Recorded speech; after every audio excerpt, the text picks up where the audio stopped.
নমস্কাৰ অসমবাসী ৰাইজ, হৰ হৰ মহাদেৱ। আপোনালোকৰ ল'ৰাই আহি 26 নম্বৰ দিনত ভৰি দিছে।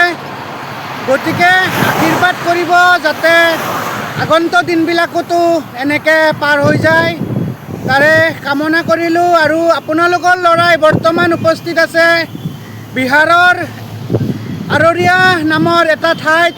গতিকে আশীৰ্বাদ কৰিব যাতে আপোনাৰ ল'ৰাৰ দিনবিলাক ভালে ভালে যায়, একো প্ৰব্লেম নহয়।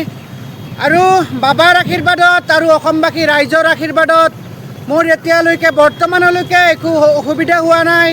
আৰু মই এইটোৱে আশা কৰোঁ যাতে আপোনালোকে মোক ফুল ছাপোৰ্ট কৰে, আৰু সেইটো মই আশীৰ্বাদ হিচাপে লৈ মোৰ যাত্ৰা আগুৱাই যাবলৈ সক্ষম হৈছোঁ। গতিকে আজি মোৰ 26 নম্বৰ দিন। কমেণ্টত এবাৰ হৰ হৰ মহাদেৱ লিখিবলৈ নাপাহৰিব।